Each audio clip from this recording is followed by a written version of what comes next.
¿Qué tal? Un gusto más estar contigo, gracias por acompañarme. Mi nombre es Víctor Hugo Cruz, soy profesor del Instituto Mexicano de Regularización y pues bueno, en esta ocasión estaremos abordando un tema muy interesante, un tema que bueno, pues en el cual pues formamos parte de este desarrollo, que es la sociología. ¿Algún día te has preguntado por qué manifestamos cierto tipo de acciones? ¿Cuáles son esos hechos que han llevado a los cambios en nuestra sociedad? Pues bueno, eso lo vamos a presentar, pero desde un punto de vista objetivo, atendiendo a lo que es la sociología. Pues bien, como te platicaba hace un momento, ¿no?, de esa introducción que vimos, y bueno, pues este paseo por prácticamente toda Europa, pues empezamos desde el inicio, ¿no? O sea, ¿qué es sociología? Y bueno, podemos encontrar diferentes significados, pero evidentemente la manera más apropiada y la que de alguna manera pues podemos incursionar es de que la sociología es el estudio del comportamiento humano considerando las relaciones de producción y poder en determinado contexto histórico.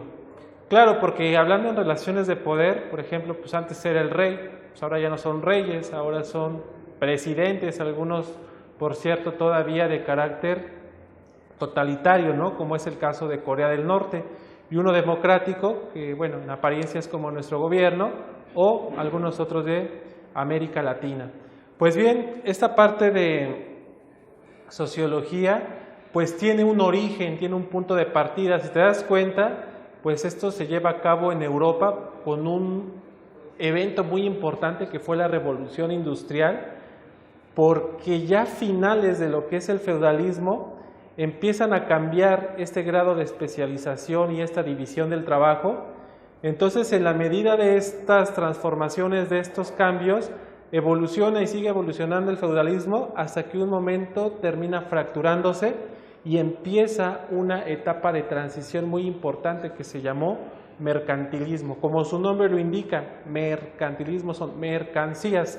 Y bueno, esas mercancías empiezan a producirse pues prácticamente en serie en este contexto de la revolución industrial, que por cierto la industria textil fue la que hizo crecer a este país y que bueno, actualmente es uno de los más importantes en cuanto a economía se refiere.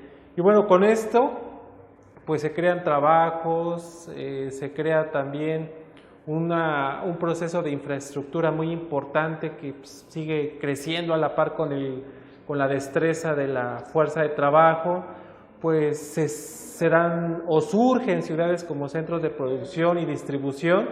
Entonces, este país que podía producir, reproducir y que hacía estas mercancías para el consumo, pues evidentemente, como lo veremos con Carlos Marx, pues tenía todo el ciclo completo de lo que es la economía, y bueno, son países que actualmente se posicionan como los número 1 según el ranking publicado por la revista Forbes. Bueno, en la revolución, los medios de producción provocan una revolución política. Y un poquito más adelante estaremos viendo qué son los medios de producción, que prácticamente incorporan 3 variables que le dan forma a este modelo, y bueno, quienes los poseen y los desarrollan, pues los puedes ubicar como países de primer mundo. Y bien, pero ¿qué fue lo que hizo o generó una necesidad de poder estudiar a los seres humanos desde un punto de vista científico? Pues bueno, pues básicamente fueron estas transformaciones. ¿Algún día te has preguntado por qué se termina el modo de producción primitivo y por qué surge el feudalismo? ¿O por qué surge el feudalismo y por qué le da forma a la época que actualmente vivimos, que es el capitalismo? ¿Qué fue lo que sucedió? ¿No? Aquí vamos a tratar de entender un poquito este contexto. También es importante estudiar fenómenos, por ejemplo, como el suicidio, la división social del trabajo, que esto es trascendente para poder explicar pues, los diferentes entornos en los que actualmente nos regimos. Y bueno, la cuestión de la desigualdad que se da por falta de oportunidad, por cuestión de género, etcétera, etcétera, ¿no? Entonces, mencionando estas componentes, pues la sociología se convierte en una ciencia social adoptando el método científico.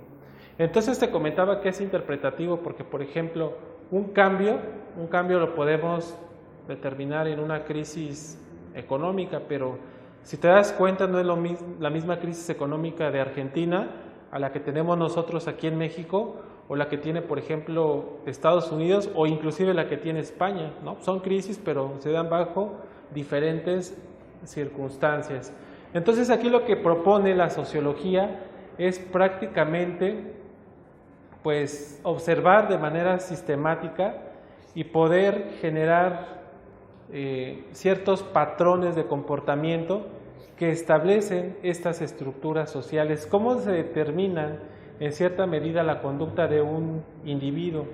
¿Cómo podemos de alguna manera generalizar todo este tipo de comportamientos, ¿no? Y por qué van cambiando?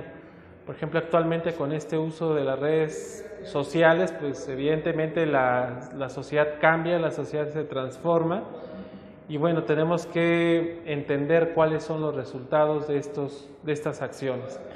Un crítico importante, por ejemplo, en su momento también lo fue Mills, quien propone escapar de la jaula e imaginarnos sociológicamente a la sociedad, es decir, salir de este entorno en el cual nos encontramos y tratarlo de ver desde una perspectiva externa, ¿no? Y entonces ver cuáles son todos los males que nos aquejan.